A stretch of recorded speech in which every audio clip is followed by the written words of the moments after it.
নেককার দিনদার বউ চাইবো একজনের কাছে, তিনি কে? দেখুন, পৃথিবীতে অনেক কিছু মানুষ না চাইতেই পেয়ে যায়, বাট দুটি জিনিস আল্লাহর কাছে চাইতে হয়। এক, নেক স্ত্রী। দুই হচ্ছে নেক সন্তান। রব্বি হাবলি মিনাস সলিহিন। আল্লাহর কাছে চাইবেন যে তুমি আমাকে ভালো বউ দাও, তুমি আমাকে ভালো স্ত্রী দান করো, তুমি আমাকে নেক সন্তান দান করো। এই দোয়াটা করলে কবুল করবে একজন, আওয়াজ দিয়ে বলে তিনি কে?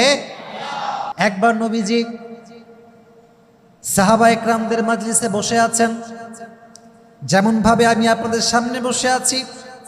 নবীজির সামনে কয়েকশো সাহাবা বসে আছে। একজন যুবক সাহাবা এসে বলল, ইয়া রাসূলুল্লাহ, ইয়া হাবিবাল্লাহ, মান তুহিব্বু আকসার, who do you love most? নবী হে, আপনি সবচেয়ে বেশি কাকে ভালোবাসেন? আরব বিশ্বে তখন বউকে ভালোবাসা এক কাপুরুষতা মনে করা হতো। যে বউকে ভালোবাসা তাকে বলা হতো কাপুরুষ। তৎকালীন সময়ে প্রথার মাঝখানে নবীজি সমস্ত প্রথাকে ভেঙে দিয়ে সবার সামনে বললেন, সাহাবা একরাম শোনো, উহিব্বু আয়েশাতা আকসার, আমি নবী আমার স্ত্রী আয়েশাকে সবচাইতে বেশি ভালোবাসি। সুবহানাল্লাহ পড়েন। আমি আমার বউকে সবচাইতে বেশি ভালোবাসি। দেখছেন কত সুন্দর হাদিস, সবার সামনে ওপেনলি বলছে আমি আমার বউকে বেশি ভালোবাসি। এক নাম্বার হাদিস। দুই নাম্বার হাদিস, এটা হচ্ছে এক মজার হাদিস, মানে যতগুলো হাদিস বলবো তার মাঝে এটা একটা অসাধারণ হাদিস। দেখেন, আমাদের হুজুররা যারা আমরা আছি, আমরা বড় খ্যাত বোঝেন, ব্যাকডেটেড, আনস্মার্ট, কি যে বোঝে না তাও বোঝে না, তাও যে বোঝে না তাও বোঝে না। আমাদের অবস্থা হচ্ছে এইরকম।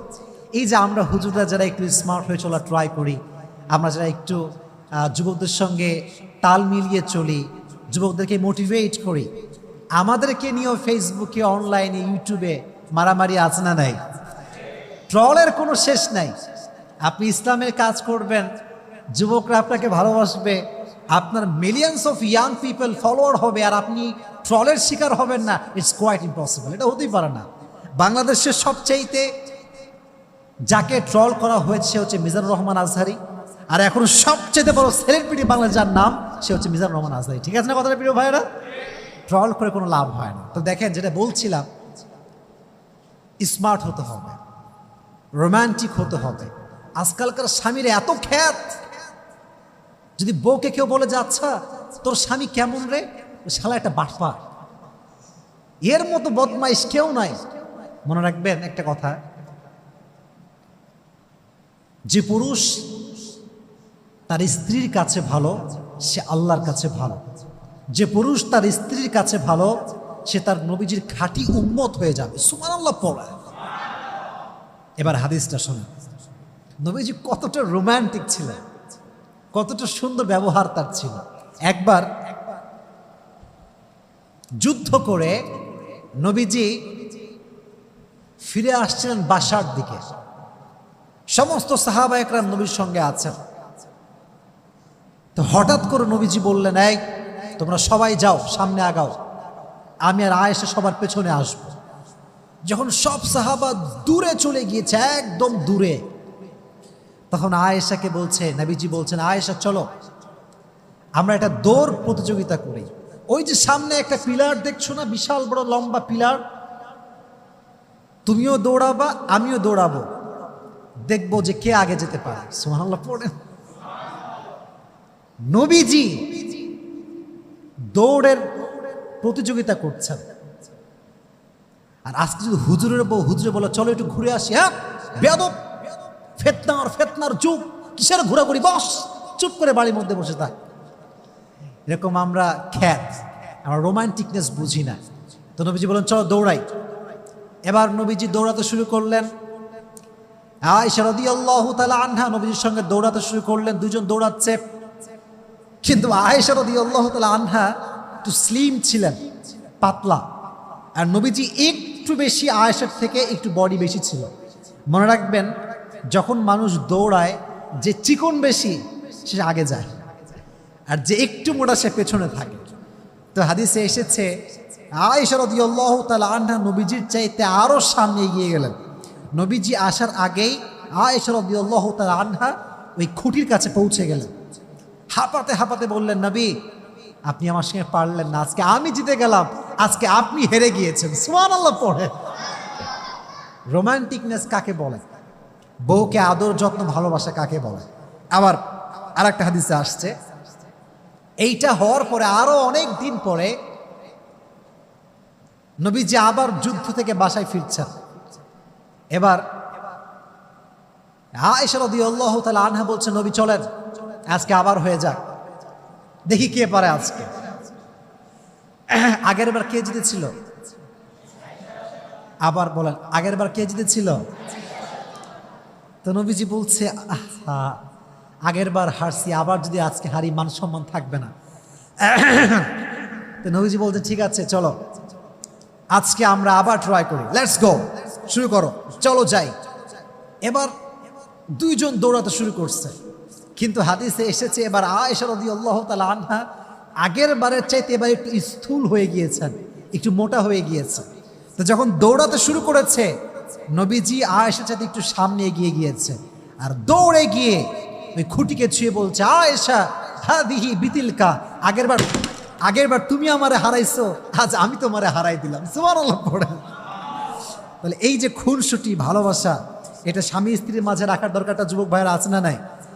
এজন্য এই হাদিস থেকে আমি এটাই বলতে চাচ্ছি যে স্বামী যদি স্ত্রীকে ভালোবাসে, স্ত্রী যদি স্বামীকে ভালোবাসে, আর সে আজিম থেকে খুশি হয়ে যায়, একজন জবান খুলে বলে তিনি কে? এবারে তাকবীর দেন, লিল্লাহি তাকবীর, লিল্লাহি তাকবীর। তাহলে বোঝা গেল নবীজি আয়েশাকে খুব কম ভালোবাসতেন, খুব কম ভালোবাসতেন। তো তোমাদের যখন বউটো হবে, তোমরা খ্যাত হবা না রোমান্টিক হবা? লজ্জা পায়, দেখছেন, এখনই লজ্জা পায়। বলেন, খ্যাত হবেন না রোমান্টিক হবেন? নবীজি কি আনরোমান্টিক ছিলেন না রোমান্টিক ছিলেন? আল্লাহ আমাদের সবাইকে নবীজির মতো স্বামী হওয়ার তৌফিক দান করুক, সকলেই পড়া আমিন। এবার আর একটা মজার হাদিস শোনা। আচ্ছা বলেন তো, আফ্রিকার মানুষ দেখতে অনেক ফর্সা হয়, তাই না ভাই? তারা হয় নিগ্রো, অনেক কালো হয়, এটা আল্লাহর সৃষ্টি, এখানে হাসার কোনো কারণ নেই। তারা হচ্ছে নিগ্রো জাতি, অনেক কালো হয়। তো আরবে মাঝে মাঝে ইথিওপিয়ার লোকেরা আসতো, কালো দেখতে, তার বিভিন্ন খেলা দেখাতো, খেলা যেটাকে আমরা বলি সার্কাস। আমরা বলি কি? তৎকালীন সময়ের সার্কাস ছিল তরবারি দিয়ে খেলা। কি দিয়ে খেলা? তরবারি দিয়ে। তো হাদিসে এসেছে একবার তরবারি দিয়ে হাবশিরা খেলছিল, ইথিওপিয়ার লোকেরা খেলছিল। এটা হচ্ছে ঘর, এটা হচ্ছে জানালা। এটা কি ভাই? জানালা। তো মাঠে খেলছে। ইথিওপিয়ার লোকেরা কোথায় খেলছে? মাঠে। তো তরবারি যখন আমরা বাড়ি মারি একটা আরেকটার সঙ্গে, একটা আওয়াজ আছে না নাই? তো আওয়াজ শুনে আয়েশা বলছে, নবী হে, আমি একটু দেখতে চাই, আমার বড্ড মন চাচ্ছে, চলো না, নিয়ে যান আমাকে, চলেন একটু ঘুরে আসি। তো নবীজি কত ভালোবাসা, দেখেন কত সুন্দর হাদিস। নবীজি বলছে, ঠিক আছে, যদি তুমি পর্দা উঠায় দাও বা জানালা খুলে দাও, তবে তোমাকে মাঠ থেকে মানুষ দেখতে পারে। আর স্ত্রীকে কেউ দেখবে, এটা কোনো স্বামী কি সহ্য করতে পারে? বাংলাদেশে পারে? বাংলাদেশে সবই সম্ভব। আজকাল দেখবেন বাংলাদেশে স্বামী স্ত্রী মাশাআল্লাহ ব্লগ চলতেছে ধুমাইয়া, বউরে দেখাচ্ছে আরামে, মানে বউটা হচ্ছে তার ইনকামের সোর্স। বউয়ের রূপ দেখাবে, টাকা আসবে। নাউজুবিল্লাহ পড়লেন না আপনারা? তোমাদেরকে সবাইকে বলছে, যুবক ভাইরা শোনো, জীবনে হালালভাবে এত টাকা কামাবা যেন স্ত্রীকে দেখিয়ে টাকা পয়সা ইনকাম করতে না হয়। ঠিক না বলো যুবক ভাইয়ারা? এত টাকা কামাতে হবে তোমাকে, খালি বউরে দেখায় ব্লগ করে বেড়াচ্ছে। এটা বড় মারাত্মক ফিতনা। এটা আমার বউ, আমি দেখব, পৃথিবীর কেউ আমার বউকে দেখার অধিকার রাখে? এবার দেখেন আমার দিকে তাকান, হাদিসটা প্র্যাকটিক্যালি বোঝাচ্ছে। প্র্যাকটিক্যালি এটা হচ্ছে জানালা, এটা হচ্ছে মাঠ। তো নবীজি যেটা করলেন, জানালার কাছে এসে নবীজি দাঁড়ালেন। নবী ছিলেন আয়েশার সাথে একটু লম্বা, আয়েশা নবীর সাথে একটু ছোট ছিল। যখন নবী দাঁড়াইছেন, পায়ের যে গোড়ালি আছে এইটা উঠাই দিয়েছেন, ফলে লম্বা একটু কম হবে না বেশি হবে? লম্বা কম হবে না বেশি হবে? নবীজি পায়ের উপরে ভর করে লম্বা হয়ে দাঁড়াইছেন। খুব ভালো করে বুঝবেন হাদিসটার অর্থ কি। আর আয়েশা রাদিয়াল্লাহু তাআলা আনহা ঠিক নবীজির ঘাড়ের পেছনে মাথা দিয়েছেন, পুরো বডি নবীজির সামনে, শুধুমাত্র পিঠের এখান থেকে আয়েশার চোখ দেখা যাচ্ছে। চোখ দেখিয়ে আয়েশা দেখছে খেলা কেমন হচ্ছে, অনেকক্ষণ দেখেছে খেলা। নবীজি বলছেন, আয়েশা মন ভরছে নাকি আরো দেখবা? বলছে, নবী আমি আরো দেখব, আপনি আরেকটু দাঁড়ান। যতক্ষণ পর্যন্ত আয়েশার মন ভরে নাই ততক্ষণ পর্যন্ত নবীজি পাটা এমন করে উঁচু করে দাঁড়িয়ে আয়েশার মনোরঞ্জন করেছে। সুবহানাল্লাহ পড়ে। ভালোবাসা কাকে বলে? হ্যাঁ, কত সুন্দর ভালোবাসা। আর একটা হাদিসে এসেছে, এইটা কি, এইটা কি ভাই? মাশাআল্লাহ। পানি খাবো এটা বাহানা ছিল, একটা হাদিসও আছে এখানে। দেখেন কত সুন্দর হাদিস। আয়েশা রাদিয়াল্লাহু তাআলা আনহা যে গ্লাসে পানি পান করতেন, মনে করেন নবীজি এখান থেকে পানি পান করেছেন, না আয়েশা এখান থেকে পানি পান করেছেন, নবীজি আয়েশার সামনে ঠিক ওই মুহূর্তে গ্লাসটা নিয়ে আয়েশা যেখান থেকে মুখ লাগিয়ে পানি পান করেছে, নবীজিও সেখানে মুখ লাগিয়ে পানি পান করতেন। সুবহানাল্লাহ বললেন না? কি সুন্দর ভালোবাসার বহিঃপ্রকাশ। আর একটা হাদিসে এসেছে, আমি আগে বলেছিলাম যখন বিয়ে হয়েছিল আয়েশার বয়স কি বেশি ছিল না কম ছিল? আরো জোরে, কম না বেশি? দেখবেন যাদের বয়স কম ম্যাচিউরিটি কম, বয়স কম কাজের দক্ষতা কম। কথা ঠিক আছে না প্রিয় ভাইরা? দক্ষতা কম। তো যখন প্রথম বিয়ে করে আসছেন বাসায়, রান্না করতে পারে না, ভাত রান্না করতে পারে না, রুটি বানাইতে পারে না। তো নবীজি এতটা ভালোবাসতেন, শুরুর দিকে নবীজি নিজেই আটা, নবীজি ঠিকঠাক করে আটা ছেনতেন এবং নবীজি নিজেই আয়েশাকে রুটি কেমন করে বানাতে হয় হাতে হাতে শিখাই দিতেন। সুবহানাল্লাহ পড়ে। এই জন্য যুবক ভাইয়েরা যারা এসেছে, আমরা এই হাদিসগুলো থেকে আমরা যেটা বুঝতে পারলাম সেটা হচ্ছে এই, আজ থেকে আমরা বউয়ের সঙ্গে খাসটা মাসটা করবো, কোনো ভালোবাসা হবেই না। এটা শিখলেন নাকি আপনারা? ভালোবাসবেন তো ইনশাআল্লাহ? অনেকে ইনশাআল্লাহ বলতে লজ্জা পাচ্ছে, যেটা বলেন ইনশাআল্লাহ। নবী যেমন আয়েশাকে ভালোবাসতেন, আল্লাহ আমাদের সবাইকে সেইভাবে স্ত্রীদেরকে ভালোবাসার তৌফিক দান করুন। সকলে মন খুলে পড়না আমিন, আরো জোরে সোরে পড়না আমিন। এবার আসেন এক ঘটনা। আয়েশার জীবন নিয়ে কথা বলতে গেলে একটি ঘটনা আপনাকে জানতে হবে, এটার নাম হচ্ছে ইফকের ঘটনা। এটার নাম কি? ইফক। বলেন কিসের ঘটনা? ইফকের ঘটনা। এটা আমরা একদম শেষের দিকে আছি, আমরা একটু পরেই শেষ করে আমরা দোয়া করে দিব। আপনারা সবাই বিরক্ত হয়ে গেছেন নাকি প্রিয় ভাইরা? বিরক্ত হয়ে গেছেন নাকি আপনারা? তাহলে তাকবীর দেন, লিল্লাহি তাকবীর, লিল্লাহি তাকবীর। ইফক মানে হচ্ছে অপবাদ দেওয়া, অপবাদ। মাঝে মাঝে মিথ্যা অপবাদ আমাদের নামে আছে না নাই? মাঝে মাঝে নিজের নামে এমন কিছু শুনি যা আমি নিজেই জানি না। বন্ধু বান্ধবরা কয়, কিরে তুই নাকি 3টা প্রেম করিস? কি বেটা, আমি মেয়ে খুঁজে পাচ্ছি না বিয়ে করার জন্য, তুই 3টা প্রেম কই থেকে পাই? দেখবেন মাঝে মাঝে আমরা এমন কিছু শুনি যা আমরা নিজেরাই জানি না। তো অপবাদ, এটা হচ্ছে অপবাদের ঘটনা। হাদিসটা ভালো করে শুনবেন। একবার আয়েশা রাদিয়াল্লাহু তাআলা আনহা নবীজির সঙ্গে ফিরে আসছিলেন, ঘুরতে গিয়েছিলেন, ঘোরা থেকে ফিরে আসছিলেন। হঠাৎ করে প্রকৃতির ডাকে সাড়া দেওয়ার জন্য আয়েশা রাদিয়াল্লাহু তাআলা আনহা উট থেকে নামলেন। উট, এখন চলে বাস, এখন আছে কার, এখন আছে বাইক। তৎকালীন সময় ছিল 2টা জিনিস, এক হচ্ছে ঘোড়া আর একটা উট। তো উটের উপরে ছিল একটা হাউদাজ, এটা হচ্ছে আরবি শব্দটা, বাংলা হচ্ছে পালকি। এটা নাম কি? আগের যুগে বিয়ে হতো কিসে চড়ে? পালকিতে চড়ে। তো আয়েশা রাদিয়াল্লাহু তাআলা আনহা পালকিতে ছিলেন, প্রকৃতির ডাকে সাড়া দেওয়ার জন্য পালকি থেকে নেমেছেন। যখন নেমে গিয়েছেন, যখন ফিরে আসবেন তখন দেখছেন যে একটা গলায় লকেট ছিল, লকেটটা নাই। তিনি আবার গিয়েছেন লকেট খুঁজবার জন্য। লকেট খুঁজতে খুঁজতে এত দেরি হয়ে গিয়েছে যে পুরো কাফেলা আবার ফিরে চলে গিয়েছে।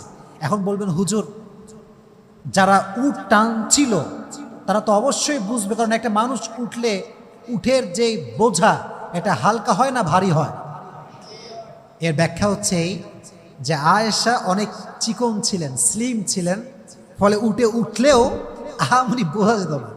তো সাহাবা একরাম মনে করেছে অবশ্যই উঠে গিয়েছে, তারা ফিরে আসছে। তো আয়েশা যখন ফিরে এসেছে দেখছে উট নাই, কাফেলা আর নেই, তখন তিনি ভাবলেন যে আমি এখানে অপেক্ষা করি, একটু পরে নবী করিম সাল্লাল্লাহু আলাইহি ওয়াসাল্লাম অবশ্যই একজন লোক পাঠাবেন আমাকে নেওয়ার জন্য।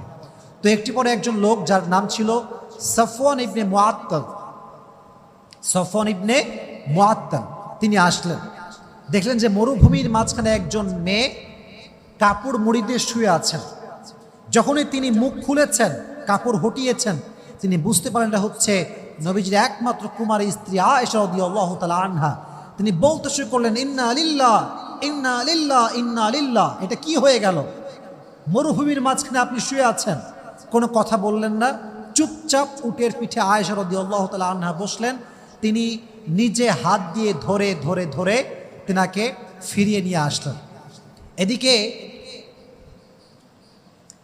মুনাফিকদের সর্দার আব্দুল্লাহ ইবনে উবাই ইবনে সালুল শুরু করে দিল অপবাদ, গোটা আরবে ছড়িয়ে দিল যে মুহাম্মদের স্ত্রী আয়েশা অমক ছেলের সাথে, তার নাম হলো সফওয়ান ইবনে মুআত্তাল, জেনা করে বাসায় ফিরে এসেছে। নাউজুবিল্লাহ পড়লেন না? অপবাদ, কত পুত পবিত্র নারীকে অপবাদ দিয়েছে, আমি চিন্তা করতে পারেন? এই হাদিসটা আমি জানতাম না, রিসেন্টলি আমি খুব ভালো করে পড়েছি হাদিসটা নিয়ে। তো কি হয় বলবো, হাদিসটা অনেক কষ্টের হাদিস এবং অনেক শিক্ষা আছে হাদিসে।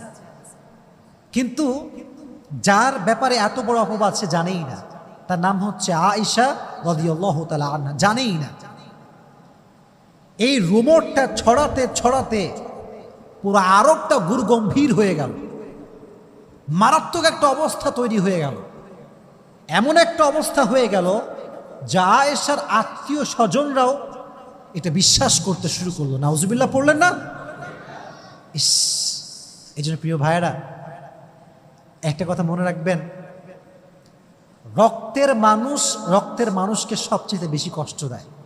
পৃথিবীতে সবচেয়ে মানুষ প্রতারিত হয় রক্তের মানুষের দ্বারা। এজন্য আমি সবসময় বলি, পর মানুষের কষ্ট নিয়ে ভাবার সময় আমার কাছে নাই, কারণ আমার রক্তের মানুষ আমাকে যে পরিমাণ কষ্ট দিয়েছে তার কাছে পর মানুষের কষ্ট কোনো দাম আমার কাছে নাই। ঠিক কিনা যুবক ভাইয়েরা? মানুষ রক্তের মানুষের দ্বারা সবচেয়ে বেশি কষ্ট পায়। তো দেখেন, নবীজি এমন একটা অবস্থা তৈরি হয়ে গেল, নবীজি নিজে আয়েশার কাছে আসলেন, আয়েশা তুমি যদি ভুল কিছু করে থাকো তুমি তওবা করে নাও। এইটা শুনে আয়েশার মনটা ভেঙে চূর্ণ বিচূর্ণ হয়ে গেল। আহা, নবীজি আমাকে ভুল বুঝলেন, নবীজি আমাকে তওবা করতে বলছেন, আমি তো ভুলই করি না, আমি তওবা কিসের জন্য করবো এখান থেকে? আয়েশা অসহায়। নবীজি বসে আছেন, আবু বকর বসে আছে। আব্বাজান একটু বলেন না নবীজিকে, আমি তো এই কাজ করি নাই। আম্মাজান একটু বোঝান না। বলছে আমরা কি বোঝাবো, আমাদের বলার কিছু নাই। তার মানে বোঝা গেল অপবাদ বড় মারাত্মক খারাপ জিনিস। তবে একটা কথা মাথায় রাখবেন, দুটি কথা মাথায় রাখবেন। যে বলেন কয়টা? এটা বড় মারাত্মক কথা। আগে তাকবীর দেন, লিল্লাহি তাকবীর। মাইন্ডসেট ফ্রেশ করে তাকবীর দেন, লিল্লাহি তাকবীর। এক নাম্বার কথা হচ্ছে, কখনো মানুষের কাছে নিজেকে আহামরি ব্যাখ্যা দিবেন না। মনে রাখবেন, যে আপনাকে ভালোবাসে তাকে ব্যাখ্যা দেওয়ার কোনো প্রয়োজন নাই, সে আপনার চোখ দেখলেই ব্যাখ্যা বুঝে যাবে।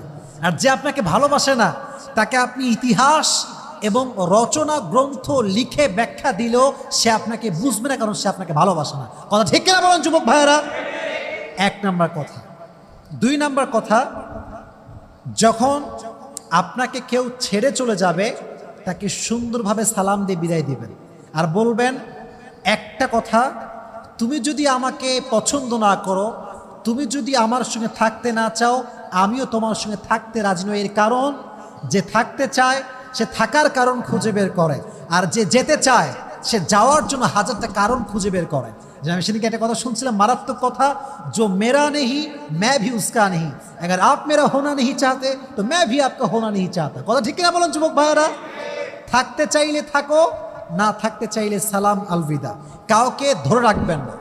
মনে রাখবেন, ব্যক্তিত্ববোধ যার আছে সে কখনো হাত ধরে কাউকে ধরে রাখে না, বরং সে বলে যে আমার, সে তো আমারই থাকবে, তাকে বোঝাবার কোনো প্রয়োজন হবে না। যুবক ভাইরা কথা বলেন ঠিক কিনা? তো আয়েশা বুঝে গেলেন যে ব্যাখ্যা করে কোনো লাভ নাই, আল্লাহ যদি আমাকে সঠিক জানে, দুনিয়ার কে কি ভাবলো আই ডোন্ট কেয়ার, দেখার সময় নেই। যেই ভরসা সেই কাজ, যেই ভরসা সেই কাজ।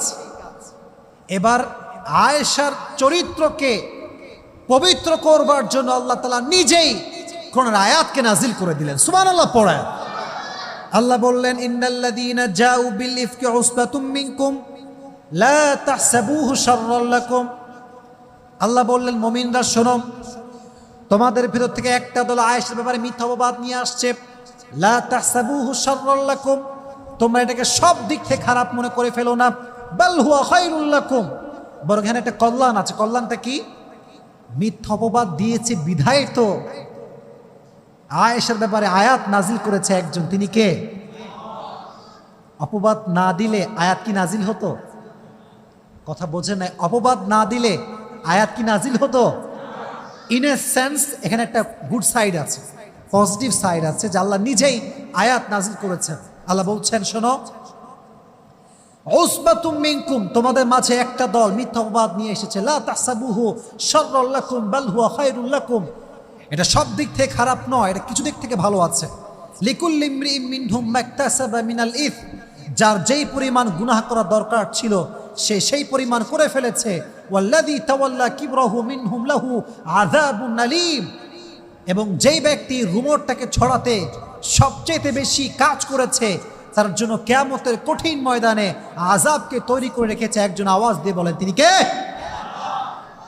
আয়াত নাজিল হওয়ার পরে নবীজি অনেক খুশি হলেন। শেষের দিকে আছি, এটাই আমার শেষের কথা। তো এবার আবু বকর বলছে, আম্মাজান যাও, নবীর কাছে গিয়ে শুকরিয়া আদায় করো যে আয়াত নাজিল হয়েছে। এবার একটা কথা শোনো, আয়েশা বলছে, কেন নবীর কাছে কেন শুকরিয়া আদায় করবে? আমাকে আমার যে রব পুত পবিত্র করেছেন, আমাকে কলসমুক্ত করেছেন, আমি সে রবের দরবারে সিজদা আদায় করবো। সুবহানাল্লাহ পড়া। এজন্য যখন কি অপবাদ দিবে, হতাশ হবেন না, নিরাশ হবেন না, ভরসা করবেন একজনকে। আওয়াজ দিয়ে বলেন, তিনি কে? তো আয়েশা রাদিয়াল্লাহু তাআলা আনহা ছিলেন নিষ্কুলুষ, তিনি ছিলেন পুত পবিত্রা, তার চরিত্রে কোনো কালেমা লেপন করার সুযোগ নেই। তো তিনি কবে মারা যান? হাদিসে এসেছে তিনি মারা গিয়েছেন আমিরে মুআবিয়া রাদিয়াল্লাহু তাআলা আনহুর শাসন আমলে। হিজরি সন হচ্ছে 58 হিজরি। বলেন কত হিজরি? তিনি মারা যান হচ্ছে 17 রমাজান। কত রমাজান? আরো জোরে কত রমাজান? এটা কিন্তু অনেক গুরুত্বপূর্ণ বিষয়। একজন নারীর জীবন সম্পর্কে বেসিক নলেজ হচ্ছে এইগুলো। কবে জন্মগ্রহণ করেছে, তার চরিত্র কেমন ছিল, আব্বা আম্মা কে ছিল, তার জন্ম কবে, মৃত্যু কবে, এটা জানার দরকারটা আছে না নাই? শাসন আমল হচ্ছে আমিরে মুআবিয়া রাদিয়াল্লাহু তাআলা আনহু। আর 58 হিজরি। কত হিজরি? জোরে বলেন কত হিজরি? যেই দিনে মারা যান দিনটা হচ্ছে রমাজান মাসের 17 রমাজান। কত রমাজান? আর বয়স ছিল 68। কত বয়স? আরো জোরে কত বয়স? নবীজির স্ত্রীদের মাঝে সবচাইতে বেশি হাদিস যে স্ত্রী বর্ণনা করেছেন তার নাম হচ্ছে আয়েশা রাদিয়াল্লাহু তাআলা আনহা। সুবহানাল্লাহ পড়ে। নবীজির স্ত্রীদের মাঝে নবীজি সবচাইতে যাকে বেশি ভালোবাসতেন তার নাম হচ্ছে আয়েশা রাদিয়াল্লাহু তাআলা আনহা। নবীজি নিজেই একটা হাদিসে বলেছেন, দেখেন নবীজি হাদিসটা বলছি, খুব মনোযোগ দিয়ে শুনবেন। হাদিসটা হচ্ছে নবীজি বলছেন, হাদা কসমি ফিমা আমলিকু ওয়ালা তুআখিদনি ফিমা তামলিকু ওয়ালা আমলিকু। হে আমার রব, আমি আমার প্রত্যেকটা বউকে ভালোবেসেছি, সবার হক আমি আদায় করেছি, বাট আমি আমার একজন স্ত্রীকে সবচেয়ে বেশি ভালোবাসতাম, তার নাম হচ্ছে আয়েশা। দয়া করে মেহেরবানি করে তুমি এর উপরে আমাকে কিয়ামতের দিন পাকড়াও করবে না, কারণ আয়েশাকে আমি মন থেকেই প্রচণ্ড ভালোবাসতাম। সুবহানাল্লাহ পড়ে। এজন্য যুবক ভাইয়েরা, আজকের আলোচনার শিক্ষা হচ্ছে কয়েকটা, আমি জাস্ট বলা ট্রাই করছি সংক্ষিপ্ত সময়। এক, যারা আমরা হাজব্যান্ড হব, আমরা বউকে কখনো আর ভালোই বাসবো না। কথা বলেন না কেন আপনারা? ভালোবাসবো না? শুনে নাই, ভালোবাসবো না, এক নাম্বার। দুই নাম্বার, যখনই কারো নামে মিথ্যা অপবাদ শুনবো, সঙ্গে সঙ্গে বিশ্বাস করব, সঙ্গে সঙ্গে বিশ্বাস করব। Recheck, cross check, double check করার দরকারটা যুবক ভাইয়ের আছে না নাই? আগে বুঝবা যে কার নামে শুনছি আদৌ সত্য হতে পারে কিনা, কারণ মানুষ বড় ডেঞ্জারাস। আর আজকাল তো ফেসবুক মাশাআল্লাহ আছে, কিছু হইলে পোস্ট, কিছু হইলে কন্টেন্ট। আমাদের হুজুরদের কিছু হইলেই যারা ফেসবুক ইউটিউব চালায় কি যে পায়, মিলিয়ন মিলিয়ন ভিউ পাইলে মাথা খারাপ হয়ে যায়, খালি হুজুরদের বিরুদ্ধে লেগে থাকে। এরকম যুবক বাংলাদেশে আছে না নাই? অপবাদ শুনলে বিশ্বাস করা যাবে না। আর এখানে আর একটা কথা বলে দেই, আপন মানুষের পরিচয় তখন পাওয়া যায় যখন মানুষ মিথ্যা অপবাদ দেয়। আপন মানুষের পরিচয় তখন পাওয়া যায় যখন সময় খারাপ যায়। মনে রাখবেন, ভালো সময়ে দূরের মানুষও কাছের হয়ে যায়, আর খারাপ সময়ে আপন মানুষটাও হাত ছেড়ে দেয়। ঠিক না বলেন যুবক ভাই? এই জন্য আমি বারবার বলি যে मैं अपनी बुरे वक्त का शुक्रिया अदा करता हूँ इसलिए कि उसने मुझे ये पैगाम देकर गया है कि कौन मेरा अपना है और कौन मेरा पराया। আমি আমার খারাপ সময়কে ধন্যবাদ দেই, আমি আমার বিপদকে ধন্যবাদ দেই এই জন্য যে আমার খারাপ সময় এবং আমার বিপদ আমাকে বুঝিয়ে দিয়েছে কে আমার আপন, কে আমার পর। এজন্য যখন অপবাদ দেয় তখন বোঝা যায় যে আসলে কে আমাকে ভালোবাসে। যে ভালোবাসে সে কি বলে জানেন? আরে জীবনে এসব কত শুনবি, বাদ দে, কান্দিস না। আর যে আপনার হেটার্স, কিরে সত্যি নাকি রে, সত্যি তোর গার্লফ্রেন্ড আছে নাকি রে, সত্যি প্রেম করিস নাকি রে, সেইটা বলবে। আর যে প্রকৃত পক্ষের বন্ধু, সে বলে বন্ধু मैं तेरा दोस्त हूं, कौन क्या बोलता है कोई फर्क नहीं पड़ता, मैं तुझे जानता हूं। ঠিক কিনা বলেন যুবক ভাইয়েরা?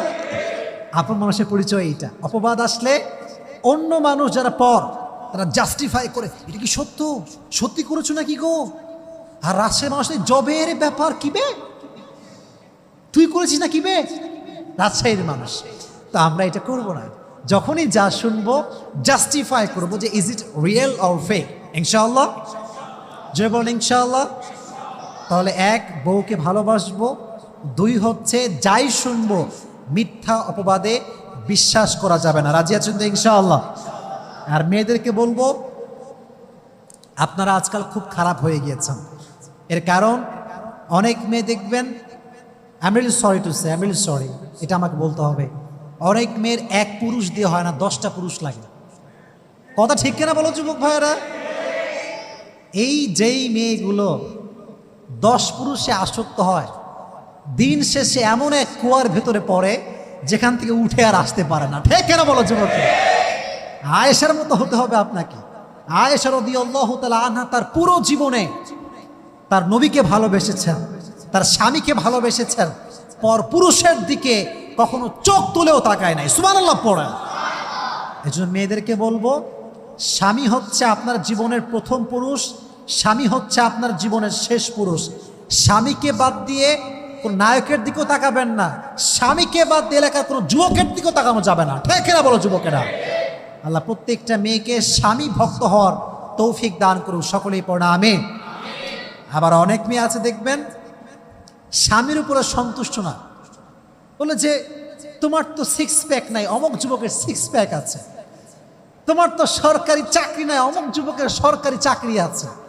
আমার বোনদেরকে আমি একটা কথাই বলবো, অমুক যুবকের 6 প্যাক থাকতে পারে, সরকারি চাকরি থাকতে পারে, সব থাকতে পারে, কিন্তু অমুক যুবক আপনাকে ভালোবাসে না, আপনার স্বামী আপনাকে প্রকৃত পক্ষের ভালোবাসে। ঠিক কিনা প্রিয় ভাইরা? যে দিন শেষে স্বামীকে ভালোবাসার দরকারটা আছে নাই? আয়েশা রাদিয়াল্লাহু তাআলা আনহা যেমন নবীকে ভালোবাসতেন, রেসপেক্ট করতেন, প্রত্যেকটা নারীর এরকম রেসপেক্ট করার দরকারটা যুবক ভাইরা বলো, আছে না নাই? আল্লাহ প্রত্যেকটা নারীকে আয়েশার মতো স্বামী ভক্ত হওয়ার তৌফিক দান করুক, সকলে মন খুলে পড়া আমিন।